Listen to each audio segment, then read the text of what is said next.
Recording in progress. దేవునికే మహిమ కలుగును గాక. 40 రోజుల జూమ్ మీటింగ్ దేవుడు చక్కగా నడిపిస్తూ ఉన్నారు. ఈ డే 16లో కూడా దేవుడు మనల్ని నడిపించినందుకు కృతజ్ఞతలు చెల్లిస్తున్నాను. అయితే ఈరోజు దేవుడు మనకిచ్చినటువంటి వాక్యాన్ని ధ్యానం చేసుకుందాం. సమూయేలు మొదటి గ్రంథము 4వ అధ్యాయము 18వ వచనము.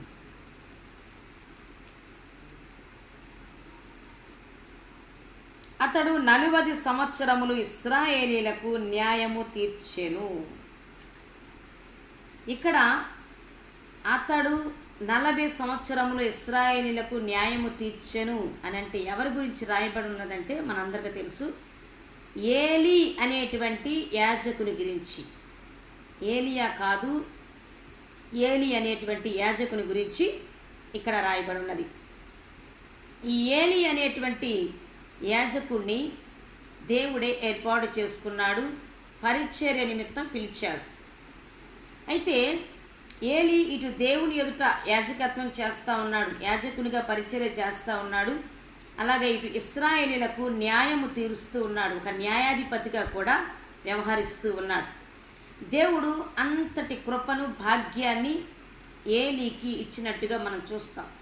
అయితే ఈ ఏలీ అనేటువంటి యాజకుడు ఎన్ని సంవత్సరాలు పరిచర్య చేశాడు అని గనక ఆలోచన చేస్తే 40 సంవత్సరాలు దేవుని సేవ చేసినట్లుగా చూస్తాం. అయితే ఈ 40 సంవత్సరాలు ఏలీ యొక్క పరిచర్య విధానం ఎలా ఉంది, అతని ప్రవర్తన ఎలా ఉంది, అతను దేవుని ఎదుట ఎలా సేవ చేశాడు అనే దాని గురించి మనం ఈ రోజున తెలుసుకోవాలని దేవుడు ఇష్టపడతా ఉన్నాడు. అయితే ఏలీ అనేటువంటి యాజకుడు షిలోహు మందిరంలో దేవునికి సేవ చేస్తూ ఉండేవాడు. షిలోహు మందిరంలో దేవుని పరిచర్య చేస్తూ ఉండేవాడు. అయితే మనందరికి ఇంకా బాగా గుర్తుకొచ్చేటువంటి సన్నివేశం ఏంటి ఏలీ అనగానే అనంటే, ఈ ఏలీ అనేటువంటి యాజకుడు షిలోహు మందిరంలో సేవ చేస్తూ ఉన్నప్పుడు, యాజకుడిగా ఉంటూ ఉన్నప్పుడే హన్నా అనే స్త్రీ ఏటేటా సంతానం కొరకు ప్రార్థన చేయటానికి షిలోహు మందిరానికి వెళ్ళినట్లుగా వాక్య లేఖనాలు తెలియజేస్తున్నాయి. సమూయేలు మొదటి గ్రంథము అంతటా మనం చూస్తే మనకు అర్థమవుతుంది. ఏటేటా హన్నా సంతానము కొరకు ప్రార్థన చేయటానికి షిలోహు మందిరానికి వెళ్ళి వస్తూ ఉండేది అని అక్కడ రాయబడి ఉన్నది. అయితే ఇక్కడ మనం గమనించినట్లయితే ఇటు రీతిగా హన్నా ఏటేటా వెళుతూ ఉండేది, ప్రార్థన చేసుకొని వస్తూ ఉండేది. ఒకసారి అట్లా ప్రార్థన చేసుకోవడానికి షిలోహు మందిరానికి వెళ్ళినప్పుడు ఏలీ కూడా అక్కడే ఉన్నాడు. ఆమె చేస్తున్న ప్రార్థనను విన్నాడు, ఆమె స్థితి అంతా చూశాడు. వారిద్దరి మధ్య కొంచెంసేపు కాన్వర్జేషన్ జరిగింది, సంభాషణ జరిగింది. అయితే మొదట ఆమె దుఃఖపడి దేవునికి ప్రార్థన చేస్తున్న విధానాన్ని చూసి ఏలీ అనే యాజకుడు మిస్అండర్స్టాండ్ చేసుకున్నాడు, అవమానకరంగా మాట్లాడాడు. తాగి వచ్చి మత్తురాలవై ఉండి దేవుని మందిరానికి వచ్చి మూలుగుతున్నావా అని అన్నాడు. నీవు దేవుని మందిరం అని తెలుసుకోవడం, ఇక్కడికి వచ్చి త్రాగి వచ్చి మత్తురాలుగా ఉండి తూలుతూ దేవునికి ప్రార్థన చేస్తున్నావా అని అపార్థం చేసుకున్నాడు.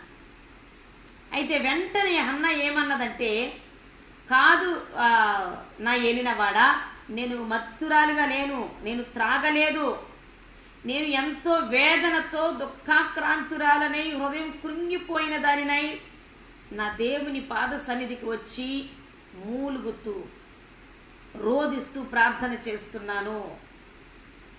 నా హృదయంలో వేదనంతా దేవునికి మాత్రమే విన్నవించుకుంటున్నాను, నా మూలుగును దేవునికి వినిపిస్తున్నాను అని చెప్పినప్పుడు వెంటనే అర్థం చేసుకున్నాడు ఏలీ.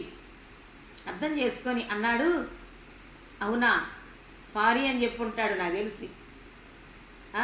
ఆ తర్వాత నీవు ఇక క్షేమంగా వెళ్ళు, ఇక ఏడవద్దు, వచ్చే ఏడాదికి నీవు ప్రార్థన చేసిన సంతానం కుమారుడు నీకు కలుగును, దేవుడు అనుగ్రహిస్తాడు, వెళ్ళు అని చెప్పాడు.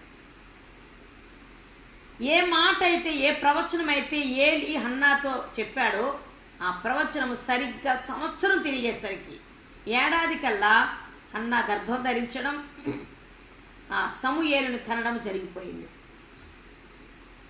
అయితే ఇక్కడ ఒక విషయాన్ని నేను జ్ఞాపకం చేయాలనుకుంటున్నాను. ఏలి అనేటువంటి యాజకుడు మిస్అండర్స్టాండ్ చేసుకున్నాడేమో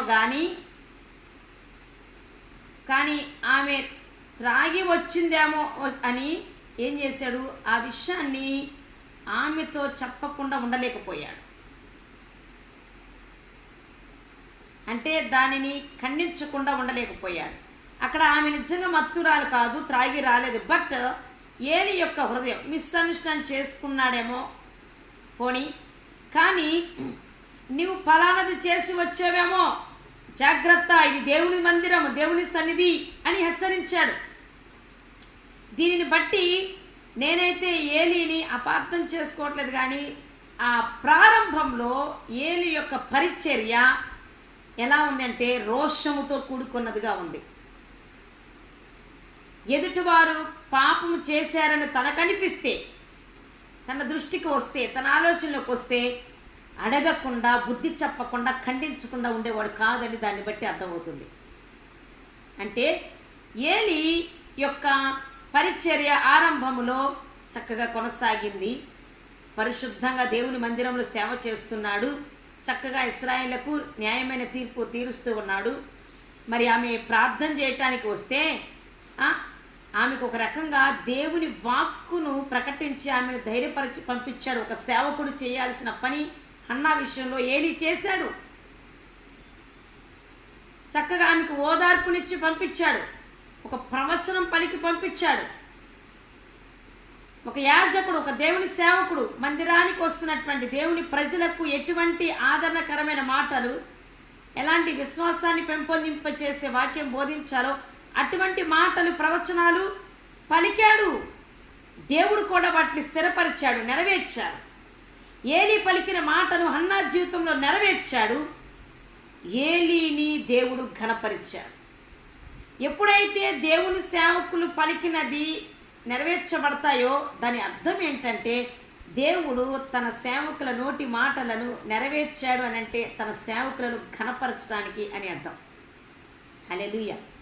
దేవుని సేవకులు పరిశుద్ధంగా జీవిస్తూ దేవుని యందు భయభక్తులు కలిగి ఆసక్తితో పరిచర్య చేస్తున్నప్పుడు, దేవుని రోషం కలిగి పరిచర్య చేస్తున్నప్పుడు, దేవుని చిత్తానుసారంగా పరిచర్య చేస్తున్నప్పుడు వారి నోటి మాటలను దేవుడు తన ప్రజల జీవితంలో నెరవేర్చి తన సేవకులను ఘనపరుస్తాడు. అటు రీతిగా ఏలిని కూడా హన్నా విషయంలో తన మాటను నెరవేర్చి ఏలి నా యాజకుడు అని రుజువుపరిచాడు, ఘనపరిచాడు.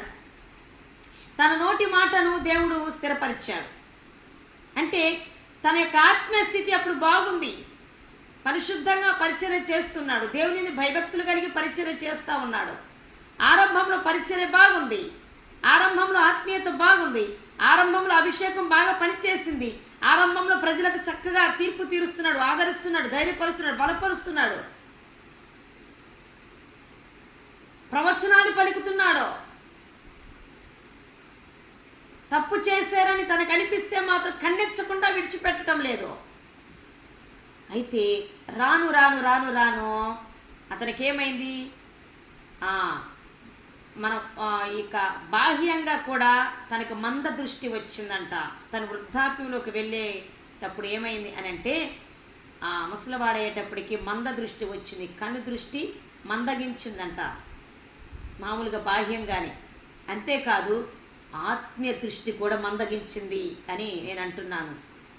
ముగింపుకు వచ్చేసరికి ప్రారంభం ఆత్మీయ నేత్రాలు తెరవబడి ఉన్నాయి. రోషంగా పరిచర్య చేశాడు, దేవుని గణపరిచాడు, దేవుని మందిరంలో చక్క పరిశుద్ధంగా ఉండి సేవ చేశాడు. బట్ ముగింపుకు వచ్చేసరికి అతని ఆత్మీయతలో మార్పు వచ్చేసింది. ఆత్మీయంగా కూడా గుడ్డివాడైపోయాడు, ఆత్మీయంగా బలహీనుడైపోయాడు. దేవుని రోషం అతనిలో లేదు, చల్లారిపోయింది. ఇతరులను గద్దించే విషయంలో చల్లారిపోయాడు, ఇతరులను హెచ్చరించే విషయంలో చల్లారిపోయాడు. అది ఎట్లా చెప్పగలుగుతున్నాము అని కనుక మనం ఆలోచన చేస్తే ఏలి కుమారులు తన కళ్ళ ఎదుటే పాపం చేస్తూ ఉంటే దేవుడు దానిని తెలియచేసినా కూడా ఆ పాపము చేయొద్దని వారిని అడ్డుకోలేదట. ఎప్పుడు ఇక పరిచర్య ముగింపులోకి వస్తుంది. ఆ సమయంలో అయితే మొదట మనం చూసినట్లయితే ఇంకొక మంచి విషయం ఏలీలో చూస్తే, దేవుడు బాలుడైన సమూయేలును ఎక్కడ పరిచర్య చేయటానికి హన్నాను ప్రేరేపించాడంటే, ఈ షిలోహు మందిరంలో ఏలీ అనే యాజకుని దగ్గర పరిచర్య చేయటానికి హన్నా ద్వారా దేవుడు సమూయేలును అక్కడికి తీసుకొని వచ్చాడు. ఏలీ అనే యాజకునికి సమూయేలు పరిచర్య చేస్తూ ఉన్నాడు చిన్నతనం నుంచి. 3వ అధ్యాయం 1వ వచనం సమూయేలు మొదటి గ్రంథం చూస్తే, బాలుడైన సమూయేలు ఏలీ ఎదుట యెహోవాకు పరిచర్య చేయించు ఉండెను. ఏలీ ఎదుట పరిచర్య చేస్తూ ఉండెను. ఏలీ అనే యాజకునికి సహాయం చేస్తూ ఉన్నాడు, పరిచర్య చేస్తూ ఉన్నాడు, సహకారుడుగా ఉంటా ఉన్నాడు బాలుడైన సమూయేలు. ఏలీ దగ్గర నుంచి కొన్ని ఆత్మీయ సత్యాలు తెలుసుకుంటా ఉన్నాడు. ఒకానొక సందర్భంలో సమూయేలును దేవుడు పేరు పెట్టి పిలిచినప్పుడు సమూయేలుకి అది అర్థం కాకపోతే, ఏలీ పిలిచాడేమోనని 3 times నా ఏలిన వాడ నన్ను పిలిచావా అని అంటే, నేను పిలవలేదు అని అన్నాడు. ఫైనల్గా ఏలీ గుర్తుపట్టి ఏమన్నాడంటే, నిన్ను దేవుడే పిలుస్తున్నట్టున్నాడు, ఈసారి కనుక నిన్ను పేరు పెట్టి పిలిస్తే చిత్తము నా ఏలిన వాడ నేనున్నాను అని చెప్పు అని అన్నాడు. ఆ తర్వాత దేవుడు సమూయేలుతో ఏం చెప్పాడో ఏలీ గ్రహించాడు. ఏదో బాలుడైన సమూయేలుకు దేవుడు మర్మాన్ని తెలియచేశాడు అన్న విషయాన్ని కూడా ఏలీ గ్రహించాడు. అయితే తను ముగింపుకు వచ్చేసరికి అతను చల్లారిపోయాడు. ఎవరి విషయంలో చల్లారిపోయాడు, ఎవరి విషయం నిర్లక్ష్యం చేశాడు అని అంటే, స్వయంగా తన కుటుంబం విషయంలో, స్వయంగా తన కుమారుల విషయంలోనే ఏలీ వారు చేస్తున్న పాపాన్ని ఖండించలేకపోయాడు. చూస్తూ చూస్తూ నిర్లక్ష్యం చేశాడు. ఏలీకి 2 కుమారులు ఉన్నారు, హోప్ని, ఫినిహాస్ అనేటువంటి వారు.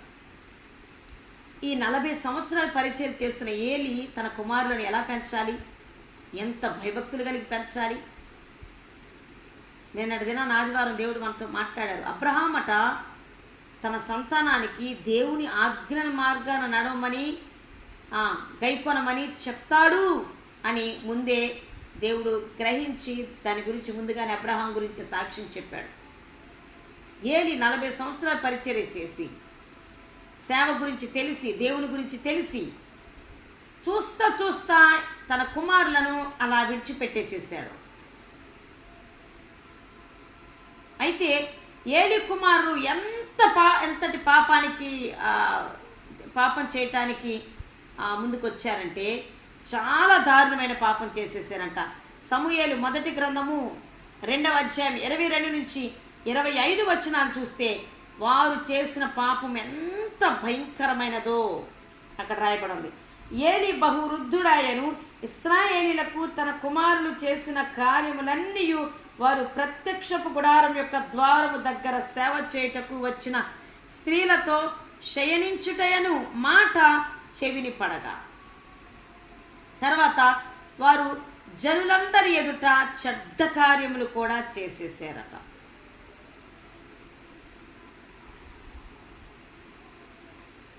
అయితే ఎంత ఘోరమైన పాపం చేశారో చూడండి. ఎవరు వాళ్ళు? లోకానుసారంగా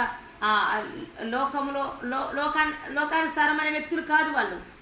ఒక దేవుని దాసుని యొక్క కుమారులు, పరిచర్య చేస్తున్న ఆ సేవకుని యొక్క కుమారులు. తెలిసి పాపమని తెలిసి ఎంతో ఘోరమైన పాపాలు, చెడ్డ కార్యాలు అందరూ చూస్తుండగా కూడా భయము భక్తి లేకుండా ధైర్యంగా పాపం చేసేస్తున్నారు.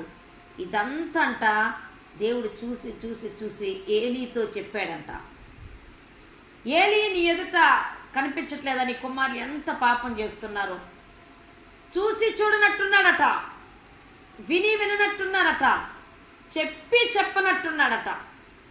ఏదో పైకి అందరూ ఏమన్నా అనుకుంటారేమోనని ఏం చేశాడు, చెడ్డ కార్యాలు చేస్తున్నారు, ఇది పాపం అని ఏదో అట్లా లైట్గా తీసుకొని చెప్పాడట, హెచ్చరించలేదంట. ఆ పాపం చేయొద్దు, చేసేటట్టయితే మీరు ఎక్కడ ఉండొద్దు అని ఆ పాపం చేయకుండా అడ్డుకోలేకపోయాడంట. ఒకవేళ వారి హృదయాలు గాయపడితేనేమో, కొన్నిసార్లు సేవకులు మనుషులు ఏమని అనుకుంటారేమో, సంఘానికి రాకుండా వెళ్ళిపోతారేమోనని ఏం చేస్తారనంటే హెచ్చరించడం మానేస్తారు, ఖండించడం మానేస్తారు, బుద్ధి చెప్పడం మానేస్తారు. దేవుడే చూసుకుంటాడులే అని టేక్ ఇట్ ఈజీగా ఉంటారు. కానీ దేవుని సేవకుల యొద్ద నుంచి అటువంటి పరిస్థితిని ఆశించడం లేదు అని ఈరోజు దేవుని వాక్యం ద్వారా మనం తెలుసుకోవాలి. ఏలీ కుమారులు ఎంతో పాపం చేసేసారు. అది చేసినందుకు దేవునికి భయంకరమైన కోపం వచ్చేసింది ఏలీ కుమారుల మీద. ఆ పాపమును తెలిసి అది ఆపకుండా అడ్డుకోకుండా ఉన్నందుకు ఏలీ అనేటువంటి యాజకుని మీదకు కూడా దేవుడు కోప్పడినట్లుగా చూస్తాం. దేవునికి కోపం మాత్రమే కాదు వచ్చింది, వారిని శిక్షించి వారిని శపించేసేసాడు దేవుడు. ఎంతగా శపించాడు అనే దాన్ని మీకు రోజున ఎక్స్ప్లెయిన్ చేస్తాను, చూడండి జాగ్రత్తగా. ఎంతటి శాపానికి గురయ్యారు ఏలీ కుమారులు, ఏలీ వంశము అని అంటే నేను ఇక్కడ చెప్తున్నాను, చదువుతున్నాను చూడండి. సమూయేలు మొదటి గ్రంథము 4వ 3వ అధ్యాయము 12వ వచనం నుంచి. ఆ దినమున ఏలీ యొక్క ఇంటి వారిని గురించి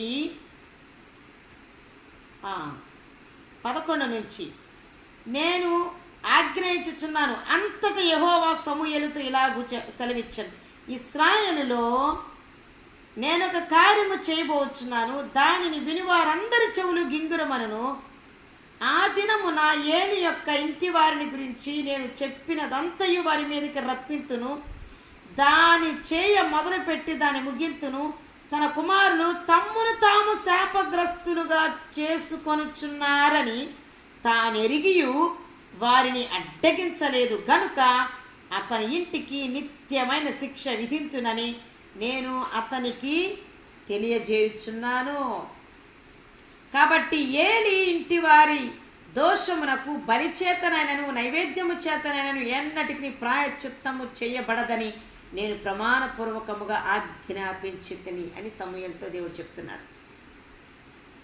బాలుడైన సమూయేలును పేరు పెట్టి పిలిచి ఏలీ కుమారులకి, ఏలీ కుటుంబానికి, ఏలీ వంశం మీదకి దేవుడు ఏం తీసుకురాబోతున్నాడు, ఎటువంటి శిక్షని తీసుకురాబోతున్నాడు, ఎంతగా శపించబోతున్నాడు చిన్నవాడు బాలుడైన సమూయేలుకి దేవుడు చెప్పేశాడు. సమూయేలు, నేను ఒక మర్మము నీకు జరగబోయే చెప్తున్నాను విను.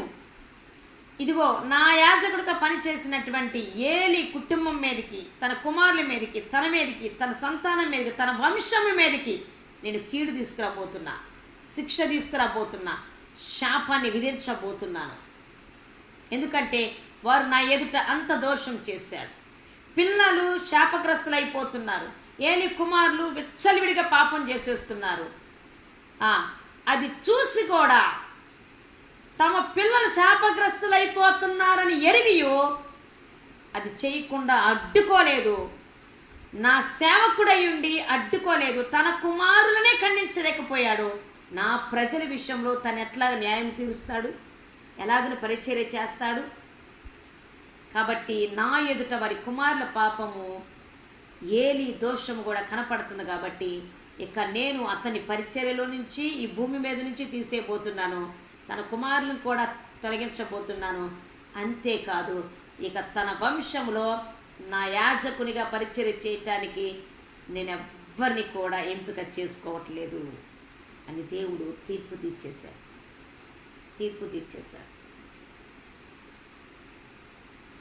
అయితే ఆ తరువాత దేవుడు ఏదైతే చెప్పాడో, ఏ శిక్ష అయితే విధిస్తానన్నాడో అదే శిక్ష ఏలీ కుమారులైన హోప్ని ఫినిహాస్ మీదకి వచ్చింది. ఫిలిస్తీన్లు అనబడేటువంటి శత్రులకు దేవుడు అప్పగించినప్పుడు ఈ హోప్ని ఫినిహాసులు కూడా వారి చేతిలో హతమయ్యేటట్టుగా దేవుడే శిక్ష విధించాడు. అంతేకాదు దేవుని సన్నిధి ఏలీ కుటుంబాన్ని విడిచి వెళ్ళిపోయిందట. దేవుడే వారిని విడిచి వెళ్ళిపోయాడట. అంతేకాదు, ఇంకా భయంకరమైన విషయం అంటే ఏలి చేసినటువంటి పాపాన్ని బట్టి ఏలి యొక్క అంతము అతి దారుణంగా దేవుడు చేసేసాడు. ఏలి యొక్క మరణము భయంకరమైనదిగా ఉండేటట్టుగా దేవుడు చేసేసాడు. అందరికీ ఇది గుణపాఠంగా ఉండాలి, బుద్ధి కలిగేటట్టుగా ఉండాలి, అందరి చెవులు గింగురమనేటట్టుగా అనిపించాలి నేను చేసే కార్యము వీరికి విధించే శిక్ష అని దేవుడు ఏం చేశాడు అంటే ఏలి యొక్క మరణాన్ని, ఏలి యొక్క అంతమును, ముగింపును దారుణంగా శిక్షించి శాపానికి అప్పగించేశాడు. నేను చదువుతున్నాను 18వ వచనము, 4వ అధ్యాయం 1 సమూయేలు. దేవుని మందసమును మాట అతడు పలుకగానే ఏలి ద్వారము దగ్గర ఉన్న పీఠము మీద నుండి వెనుకకు పడి మెడ విరిగి చనిపోయాను. ఎలా? వెనక్కి పడి మెడ విరిగి చనిపోయాడు. యూదా ఇస్కరియోతు కూడా ఎలా చనిపోయాడు? ముందుకు పడి పొట్ట పగిలి పేగులు బయటికి వచ్చి, అది దేవుడు అనుమతి ఇస్తేనే వచ్చింది ఆ శిక్ష. ఇక్కడ ఏలి అనేటువంటి యాజకునికి కూడా దేవుడు విధించిన శిక్ష, తన సేవకునికి తానే శిక్ష విధించాల్సిన పరిస్థితి వచ్చేసింది. ఎందుకు? తన కుమారులకు భయం చెప్పలేదు, వారి పాపం చేస్తుంటే అడ్డుకోలేదు, వారు శాపగ్రస్తులు అయిపోతుంటే నిమ్మకి నీరెక్కినట్టు కూర్చున్నాడు, నిర్లక్ష్యంగా ఉన్నాడు, అలక్ష్యం చేశాడు. తన కుమారులు చనిపోయారు, అతను చనిపోయాడు. ఇక వారి వంశంలోనే సేవకులు లేకుండా దేవుడు చేసేసాడు. ఇదంతా ఏలి తన కుమారులను హెచ్చరించకపోవటం వల్ల వచ్చిన ప్రమాదం. అంతేకాదు, ఏలి సేవకుడై ఉండి తన కుటుంబాన్ని సరిచేసుకోలేక తన కుటుంబమే ఇతరులకు పాపాన్ని ప్రోత్సహించేదిగా ఉన్నందుకు దేవునికి బాగా కోపం వచ్చేసింది. ఉంటే మనం నీతిగా ఉండాలి, లేదంటే లేదు. మన పాపము చేస్తూ ఇతరులను పాపం చేయటానికి ప్రేరేపిస్తే దేవునికి మహారోషం కలుగుతుంది, బాగా కోపం వస్తుంది. హల్లెలూయా. దేవుని సేవకుడై ఉండి ఇటువంటి పని చేసినందుకు దేవుని కోపానికి గురైపోయాడు. దారుణమైనటువంటి ముగింపును చూశాడు. 40 సంవత్సరాలు సేవ చేశాడు. ఏం ప్రయోజనం? అతని ప్రారంభం బాగానే ఉంది, కానీ ముగింపు వచ్చేసరికి శాపగ్రస్తమైపోయింది. తను మాదిరిగా ఉంటూ, తను దేవుని యందు భయభక్తులు కలిగి ఉంటూ, తాను పరిశుద్ధంగా సేవ చేస్తూ, తన ఇంటి వారిని కూడా దేవుని యందు భయభక్తులు కలిగి ఉండేలా కనుక చేసుకోగలిగితే, దేవుడు ఏలి తర్వాత తన కుమారులకు యాజకత్వాన్ని అప్పగించి పరిచర్య చేయించుకునేవాడు. తన వంశంలో దేవుని సేవకులు ఉండేటట్టుగా నిత్యము నా నిబంధనను కొనసాగించేవాడు. ఏలి శాపగ్రస్తుడు అయిపోయాడు. తన వంశమంతటి దేవుడు తొలగించి ఆ సమయంలోనే సమూయేలును దేవుడు లేవనెత్తాడు. హల్లెలూయా. ఇశ్రాయేలులకు న్యాయాధిపతిగా, ఒక ప్రవక్తగా, ఒక యాజకునిగా ఉండటానికి ఏలి తరువాత ఏలి ప్లేస్లో ఏం చేశాడు? సమూయేలును లేవనెత్తాడు. హల్లెలూయా. కాబట్టి 40 సంవత్సరాల ఏలి యొక్క పరిచర్య జీవితము ఎలా ఉంది? ఆరంభం బాగుంది, ముగింపు దారుణంగా ఉంది. ఎప్పుడైనా కూడా నీతిమంతులమైన మన ఆరంభము అల్పంగా ఉన్నా, స్వల్పంగా ఉన్నా పర్వాలేదు, అందరూ అవమానించేదిగా ఉన్నా పర్వాలేదు, విమర్శించేదిగా ఉన్నా పర్వాలేదు, కానీ మన ముగింపు మాత్రము మహిమకరమైనదిగా ఉండి తీరాలి. నీ ఆరంభము అల్పంగా ఉన్నా పర్వాలేదు, నీ ఆరంభము శ్రమలతో కూడుకున్నదైనా పర్వాలేదు, నీ ఆరంభము అందరి ఎదుట విమర్శించబడేదిగా ఉన్న పర్వాలేదు, నీ ఆరంభము నువ్వు చేసే పరిచర్య అందరి దృష్టికి యోగ్యమైనదిగా లేకపోయినా పర్వాలేదు, దేవుడిచ్చిన చిన్న పరిచర్యను కాపాడుకుంటూ దేవుని దృష్టికి యోగ్యులుగా ఉంటూ దేవుని చిత్తానుసారంగా చేస్తూ ఉన్నా ప్రజలందరికీ అది ఇష్టం లేకపోయినా ఏం పర్వాలా, ప్రారంభంలోనే గణపరచబడాల్సిన అవసరం ఏమి లేదు. అయితే ప్రారంభం అల్పంగా ఉన్న ముగింపు మాత్రం ఎప్పుడు కూడా దేవుడు మహిమకరమైనగా మార్చడానికి ఇష్టపడతాడు. ప్రారంభం కంటే ముగింపు, అంతము చాలా ముఖ్యమైనది నీతిమంతులకని దేవుడు సెలవిస్తూ ఉంటాడు ఎప్పుడు. అందుకని అంతము వరకు నీ రక్షణను కాపాడుకో అని దేవుడు ఎప్పుడు చెప్తాడు. అంతం వరకు విశ్వాసంలో నిలిచి ఉండు అని అంటాడు. ప్రారంభంలో బాగా సేవ చేస్తారు, ప్రారంభంలో అభిషేకంతో రగిలిపోతుంటారు, ప్రారంభంలో దేవుని రోషం కలిగి ఉంటారు, కానీ ముగింపుకు వచ్చేసరికి ఆత్మ చల్లారిపోయిన స్థితిలోకి వస్తారు. పరిశుద్ధతను విషయంలో నిర్లక్ష్యం చేస్తారు, ఇతరులను హెచ్చరించే విషయంలో నిర్లక్ష్యం చేస్తారు.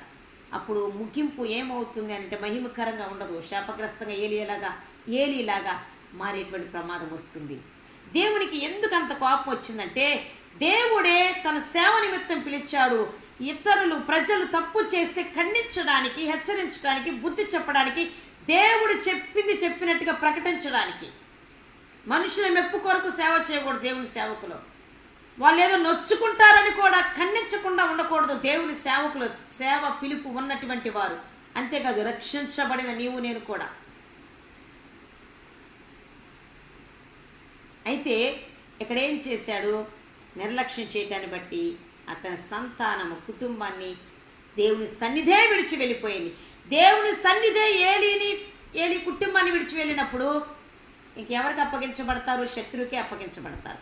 దేవుని సన్నిధి మనతో ఉంటే మనం ఘనపరచబడతాం, మన ద్వారా దేవుని కార్యాలు జరుగుతాయి, మన జీవితాలు దేవుని కార్యాలు జరుగుతాయి. దేవుని సన్నిధి ఒక్కసారిగా మనల్ని విడిచి వెళ్ళిపోయినప్పుడు దేవుడే మనల్ని వదిలేసినట్టు. అప్పుడు శత్రువు హాయిగా మనల్ని చేజిక్కించుకుంటాడు, ఫ్రీగా ఆడుకుంటాడు. దేవుని సన్నిధి మనతో ఉండాలంటే ఒకే ఒక్క మార్గం, ఆయన ఆజ్ఞ మార్గాన నడవాలి, దేవుని చిత్త ప్రకారం చేయాలి, పరిశుద్ధంగా జీవించడానికి అహర్నిశలు ప్రయాసపడాలి. అంతే, దానికి వేరే మార్గమేమి లేదు, వేరే ఆప్షన్ ఏం లేదు. అసలు దేవుని విషయంలో నువ్వు జాగ్రత్తగా దేవుని ఎదుట కనపరుచుకోవాల్సిందే.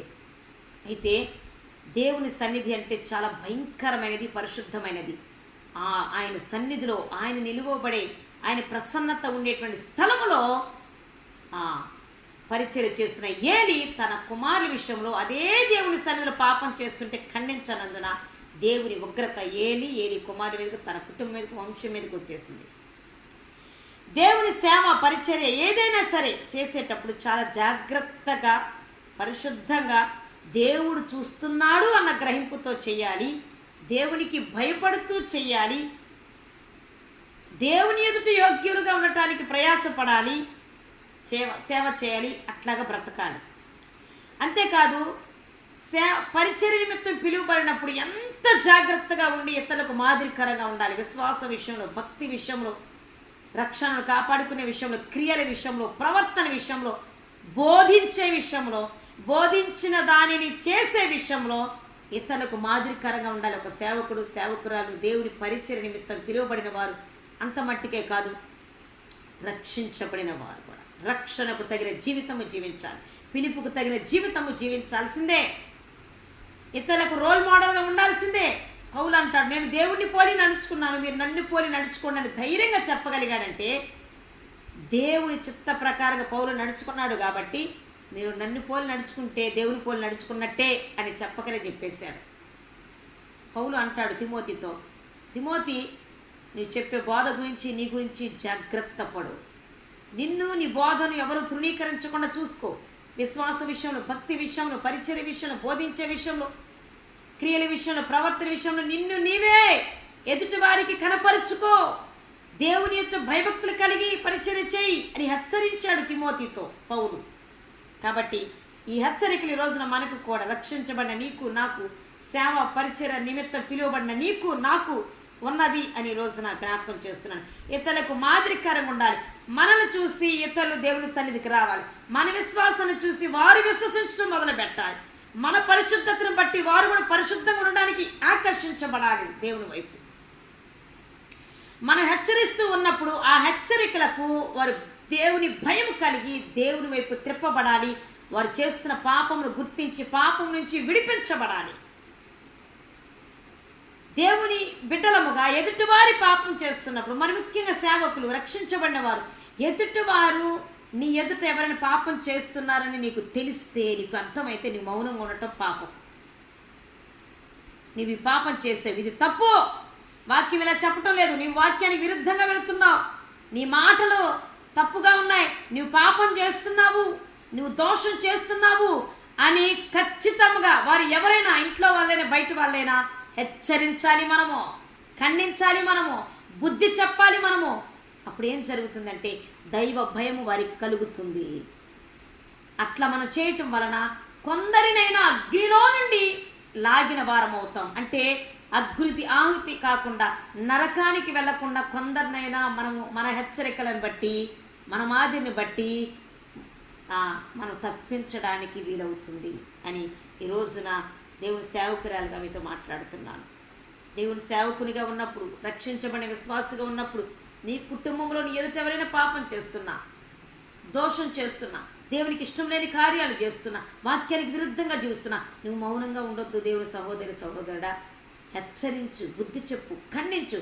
నీ పిల్లలైనా, నీతో ఉన్నటువంటి వారైనా నీ ఎదుట పాపము చేస్తున్నారని తెలిసినప్పుడు మౌనం ఉండదు. వాళ్ళు ఏమనుకుంటారని అనుకోవద్దు, తగాదులు అవుతాయని అని అనుకోవద్దు, నన్ను తప్పుగా అనుకుంటారని అనుకోవద్దు, బంధాలు ఏమన్నా అవిపోతాయేమని ఉండొద్దు, నీ స్వార్థం చూసుకోవద్దు, మౌనం ఉండొద్దు.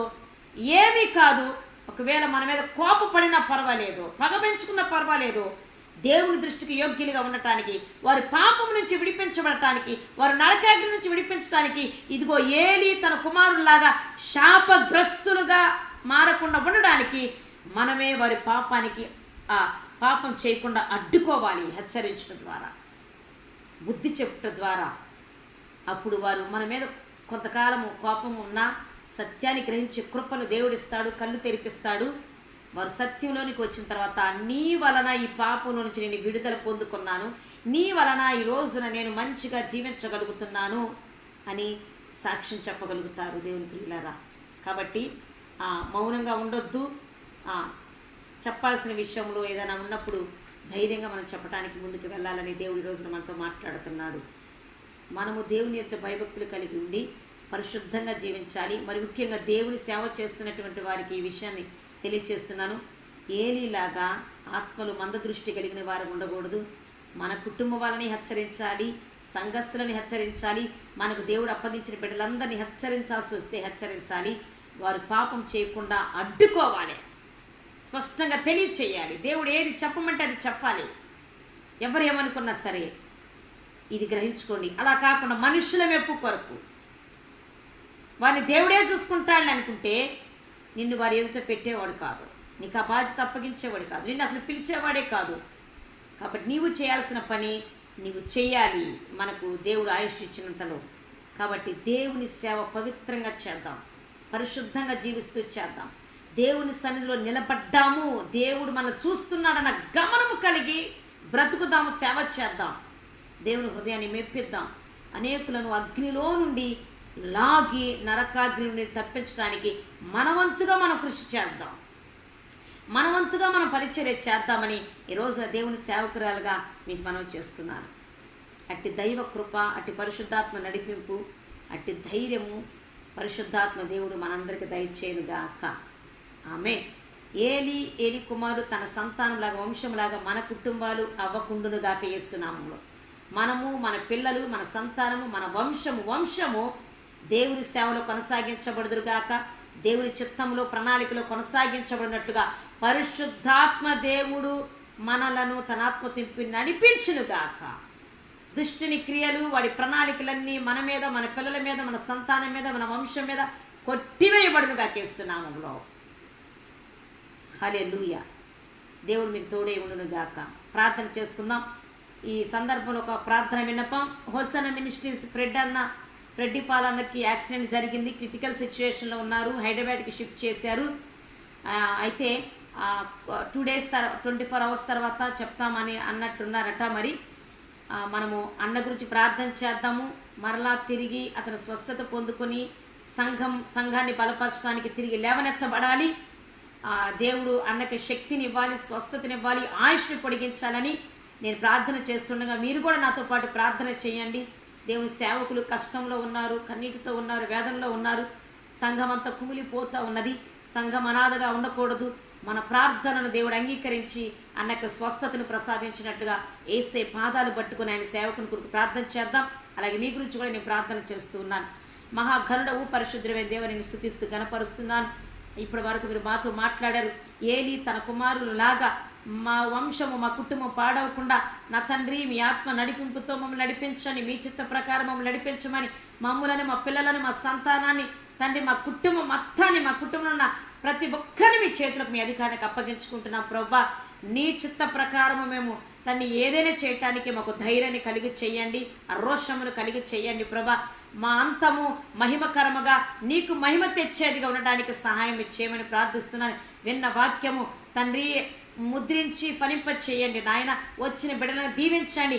వారు మొదటి ఆరంభంలో బాగున్నారేమో, ఇప్పుడు చల్లారిపోయారేమో ప్రభా. మా అందరి ఆత్మీయతను పెంచండి, విశ్వాసాన్ని పెంచండి, అభిషేకించి వాడుకోమని ప్రార్థిస్తున్నాను. దుష్టుని క్రియలని లయపరచబడుగా కేస్తున్నాములో కుటుంబాల సమాధానం నెమ్మది దయచేయండి. శత్రు భయాన్ని తొలగించమని ప్రార్థిస్తున్నాను. అపవాది తంత్రాలను ఎరిగి వాటిని ఎదిరించి జయించే శక్తిని మాకు ప్రసాదించండి. మరి ముఖ్యంగా నీ దాసుడు నీ సేవకుడు ఫ్రెడ్డి పాలన్న హైదరాబాద్లో ప్రభా 2 సర్జరీలు జరిగి తండ్రి క్రిటికల్ సిచ్యువేషన్ ఉండగా బీపీ షుగర్ నార్మల్ చేయండి, కంట్రోల్ చేయండి, సంపూర్ణమైన స్వస్థత ఇవ్వండి అయ్యా. తిరిగి తనకు అప్పగించిన బాధ్యతలు సంఘాన్ని నడిపించడానికి ఆయుష్ను పొడిగించమని బ్రతిమలాడుతున్నాను. తెలుసో తెలియచేసిన మా అందరి దోషాలు క్షమించమని బ్రతిమలాడుతున్నాను. నీ దాసుని నీ చేతికి ఎత్తి పడుతున్నాను యేసయ్యా. అరికాల మొదలుకొని శిరస్సు వరకు నీ గాయపన హస్తము చాపి స్వస్థత కలుగ చేయండి, ఆయురారోగ్యాలు ప్రసాదించండి. తిరిగి లేవనెత్తబడి నీ సజీవ సాక్షిగా తన సంఘంలో నిలబడటానికి, ప్రపంచానికి తన సాక్ష్యాన్ని వినిపించడానికి మరొక అవకాశాన్ని అతనికి అనుగ్రహించమని మమ్మల్ని అందరూ మీ చేతికి సమర్పించుకుంటూ ఈరోజు ప్రారంభం నుంచి ముగింపు వరకు మాతో ఉండి నడిపించినందుకు మీకు మాత్రమే సమస్త మహిమ ఘనత ప్రభావం ఆరోపించు నజరేయుడైన యేసయ్య నామమున ప్రార్థించి పొంది ఉన్నాము మా తండ్రి, ఆమేన్. తండ్రి యొక్క ప్రేమయు కుమారుడైన యేసుక్రీస్తు ప్రభువు వారి కృపయు పరిశుద్ధాత్మనందరి సన్నిధి సహవాసము సమాధానం కూడి ఉన్న మనకు సకల పరిశుద్ధులకు దేవుడు తోడై ఉండును గాక. ఆమేన్, ఆమేన్, ఆమేన్. మీ అందరికి వందనాలు. ఈరోజు జూమ్ మీటింగ్ ముగించబడింది. ఒకరినొకరు విష్ చేసుకోండి. మీరంతా కూడా దేవుడు మిమ్మల్ని దీవించును గాక. ఆమేన్. రేపు తిరిగి 7 గంటలకే నేను స్టార్ట్ చేస్తున్నాను, త్వరగా ముగించాలి అని. రేపు 7 గంటలకే జూమ్ మీటింగ్ జాయిన్ అవ్వండి. అంతవరకు సెలవు.